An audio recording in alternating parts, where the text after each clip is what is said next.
सब ब्राह्मणवाद के प्रचारक हैं। एक साधु बलात्कार करता है तब तक वो जेल में जाता है, तब तो दूसरा आता है। आसाराम गया, देहेंद्र स्वामी आया। मतलब एक जेल में हमारे लोग, विक्टिम कौन है? हमारे लोग है यार। उनको ये भी पता नहीं चलता कि ये ना बलात्कार करता है, जेल में जाता है, फिर दूसरा आता है, फिर भी हमारे लोग उसके हवस का शिकार बन। हमारी महिला है, वो हमारी बेटियां है, हमारी बहू है। जिसका जलता है ना उसको ज्यादा समझ में आता है, हमारा जल रहा है। आज हमारी सभी समस्या का मूल कारण मालूम है आपको? पुणे पैक्ट। आज नरेंद्र मोदी की बीजेपी सरकार, आरएसएस की सरकार हमारे खिलाफ निर्णय क्यों लेती है मालूम है? उनके पास 303 एमपी है। 303 में से 76 एससी और एसटी के। अभी 303 में से 76 माइनस करो, अभी नरेंद्र मोदी की सरकार गिर सकती है। इसका मतलब है हमारे विरोध में जो भी निर्णय वहां ले रहे दिल्ली में, वो किसके आधार पर, किसकी ताकत पर ले रहे? हमारे एससी एसटी के 76 एमपी के आधार। और वो कौन है? पुणे पैक्ट से चुनकर आने वाले दलाल। इलेक्ट्रॉनिक मीडिया उनके पास, प्रिंट मीडिया 5000 अखबार है भारत में, सभी के संपादक ब्राह्मण, मालक बनिया है। क्या करेंगे? और हम पढ़ने वाले, जनसत्ता, जनसंघर्ष, आज तक, कल तक, परसों तक हम पढ़ते, पैसा देकर साला पढ़ते है। हमारी एक न्यूज, सासी जाति की कोई न्यूज आती है, सासी जाति की, और हर सासी के घर में पेपर है। अमर उजाला है हमारा कोई उजाला?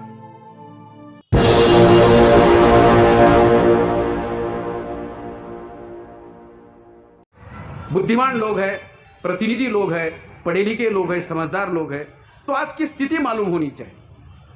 बेवजह किसी को कोई अधिकार नहीं देता सर। आज पहले राजाशाही थी, बाबा साहब ने लोकशाही लाई। राजाशाही में राजा का अधिकार था हर चीज करने का, निर्णय लेने का, अमल करने का, सब राजा। फिर लोकशाही लाए और लोगों को अधिकार दे। ब्राह्मणों ने क्या किया? बाबा साहब जाने के बाद और हमारी बेफिक्री की वजह से लोकशाही का रूपांतर ब्राह्मणशाही में किया। आज भारत में लोकतंत्र नहीं, ब्राह्मण तंत्र है। और इसका पुरावा, सबूत, पहला सबूत क्या है? भारत के लोकतंत्र के चारों पिलरों पर ब्राह्मणों का कब्जा है। विधायिका 411, मैंने बताया अभी, 411 ब्राह्मण है विधायिका। संसद पर उनका कब्जा है, पूर्व संसद पर, मतलब कानून बनाने वाली संस्था पर उनका कब्जा। क्या करोगे आप? क्या करोगे? कुछ नहीं कर सकते। दूसरा, कार्यपालिका, शासन प्रशासन चलाने वाली व्यवस्था पर आईआरएस, आईपीएस, ये सब उनके हैं। आईएएस कितने हैं? 79.2 फर्स्ट क्लास और 79.5 सेकंड क्लास लोग हैं उनके। ये आंकड़ा मेरा नहीं, शरद यादव का है। अब शरद यादव जिंदा नहीं है, आंकड़ा जिंदा है। शरद यादव ने, जब वो एमपी थे, तो उन्होंने कार्मिक मंत्रालय को सवाल पूछा था कि कितने आंकड़े हैं नौकर के, तो उन्होंने आंकड़ा दिया। यही आंकड़ा मेश्राम साहब उनके घर गए थे, उनको दिया, मेश्राम साहब ने हमको बताया। मतलब कानून बनाने वाली संस्था पर उनका कब्जा और कानून का अमल करने वाली संस्था पर उनका कब्जा। क्या करोगे? कुछ नहीं कर सकते। तीसरी, न्यायपालिका। अभी न्यायपालिका में क्या चल रहा है आपको मालूम है? 97% कब्जा न्यायपालिका ब्राह्मणों का है। बाप ब्राह्मण, बेटा ब्राह्मण, उसका बेटा ब्राह्मण, बस इसको कॉलेजियम कहते हैं। वैसे तो एक घरानाशाही है, उसको कॉलेजियम कहते हैं। ये संविधान के खिलाफ है, लोकतंत्र के खिलाफ है। अभी वो न्याय देने वाला, न्याय देने के लिए, अन्याय करने वाला न्याय देने के लिए बिठाया है, तो न्याय कैसे देगा? चौथा पिलर है मीडिया। ये हमारे मीडिया के भाई हमारे, इसलिए दिन भर हमारे साथ बैठे हैं। मीडिया, 97% मीडिया पर कब्जा ब्राह्मणों का है। और ये मैं नहीं कह रहा, योगेंद्र यादव दिल्ली के कह रहे, जो आम आदमी पार्टी में थे, वहां से निकाले, वो कह रहे। मीडिया के 4 प्रकार है। इलेक्ट्रॉनिक मीडिया, 3797 चैनल है, सभी चैनल उनके हैं। उसमें 29 चैनल अंबानी के हैं, 16 चैनल अदानी के हैं जो भाग रहा है, और 15 चैनल चंद्रा के, सुबेश चंद्रा के। क्या है हमारा? हमारी बात वहां तक नहीं पहुंचती। मैं इनका धन्यवाद देना चाहूंगा। दिन भर हमारे से पहले आकर मैंने वहां देखा, यहां बैठे 2, एक और एक साथी उनके साथ, और हमारी बातें आप तक पहुंचाने का काम कर रहे हैं। हमारे लोग भी, पूरा उनका कब्जा है। इलेक्ट्रॉनिक मीडिया उनके पास, प्रिंट मीडिया 5000 अखबार है भारत में, सभी के संपादक ब्राह्मण है, मालक बनिया है। क्या करेंगे? और हम पढ़ने वाले, जनसत्ता, जनसंघर्ष, आज तक, कल तक, परसों तक हम पढ़ते, पैसा देकर साला पढ़ते है। हमारी एक न्यूज, सासी जाति की कोई न्यूज आती है, सासी जाति की, और हर सासी के घर में पेपर है। अमर उजाला है हमारा कोई उजाला? दैनिक जागरण है, कोई हमारा जागरण? मरण हो रहा है हमारा। प्रिंट मीडिया उनके पास, होकल मीडिया, ऐसे मेरे बोलने वाले मेरे जैसे हजारों लोग उनके पास है। हमारे यहां एक ऐसा मिल रहा है, उनके पास हजारों है। बामसेप के पास भी हजारों है। छोड़ेंगे नहीं किसी को। बहुत रिस्क लेकर बोल रहा हूं, दिल्ली में बोल रहा हूं, राजधानी में बोल रहा हूं, कुछ भी हो सकता है, पुणे से आकर बोल रहा हूं और नाम लेकर बोल रहा हूं। ऐसे हवा में नहीं बातें कर रहा हूं। होकल मीडिया उनके पास, बुआ बापू साधु संत सब उनके पास। श्री श्री बहुत बार श्री, फिर रविशंकर आता है। सब ब्राह्मणवाद के प्रचारक है। एक साधु बलात्कार करता है तब तक वो जेल में जाता है, तब तक दूसरा आता है। आश्रम गया, देहेंद्र स्वामी आया। मतलब एक जेल में हमारे लोग, विक्टिम कौन है? हमारे लोग है यार। उनको ये भी पता नहीं चलता कि ये बलात्कार करता है, जेल में जाता है, फिर दूसरा आता है, फिर भी हमारे लोग उसके हवस का शिकार बन रहे। हमारी महिला है वो, हमारी बेटियां है, हमारी बहू है। जिसका जलता है ना उसको ज्यादा समझ में आता है, हमारा जल रहा है। मैं क्या बता रहा हूं आपको, लोकतंत्र के 4 पिलर पर कब्जा है। क्या करोगे? वो जो एंकर होते हैं ना, एंकर टीवी वाले, वो आरएसएस के प्रचारक है जैसे बोलते, उछल उछल कर बोलते चेयर में से। अजीब है ना, अजीब बात है। लोगों की बात रखनी चाहिए, लोगों के लिए बोलना चाहिए, on behalf of the people, on behalf of the society बोलना चाहिए। तो संघ की बात लेकर बोलते हैं।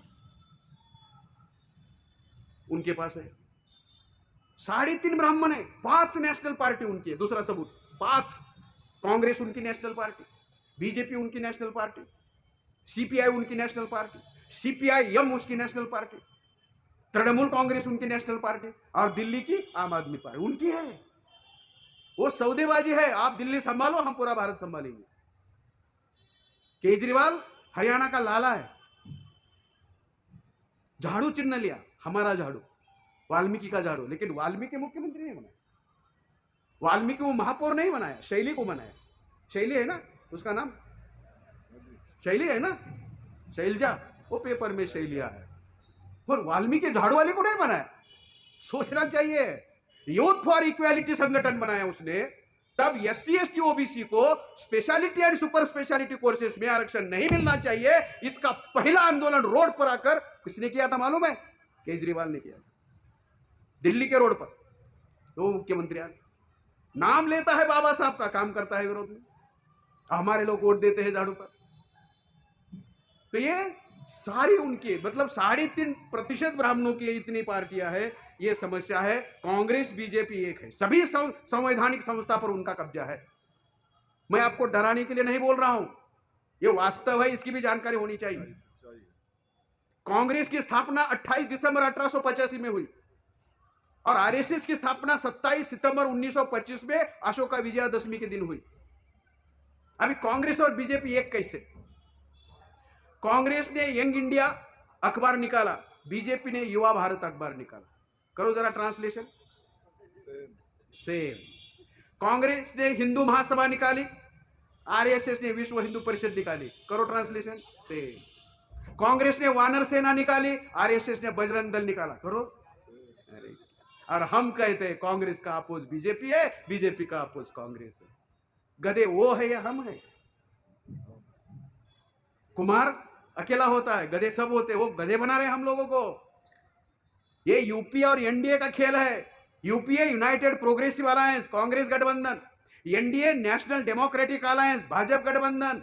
उन्होंने कांशीराम जी ने एक बार कहा था, मैं अस्थिर सरकार लाऊंगा, स्थिर सरकार नहीं लाऊंगा, क्योंकि स्थिर सरकार से तुम मजबूत होते हो और जब तुम मजबूत होते हो हम मजबूर होते हैं। इसलिए आपको मजबूर करूंगा और मजबूर करने के लिए मजबूर सरकार लाऊंगा। तो ये ऐसा नहीं होना चाहिए, हमारा वोट राज तुम्हारा नहीं चलना चाहिए। ऐसा कहने के बाद उन्होंने गठबंधन बनाया और 23 गठ कांग्रेस के साथ, 24 गठ बीजेपी के साथ। हमारे लोग, अकाली दल वगैरह सब हमारे लोग, उनको पता चला इनके बगैर चुनकर नहीं आते, और हमारे लोगों को पता ही नहीं कि हमारे बगैर चुनकर नहीं आ सकते। उनको पता है।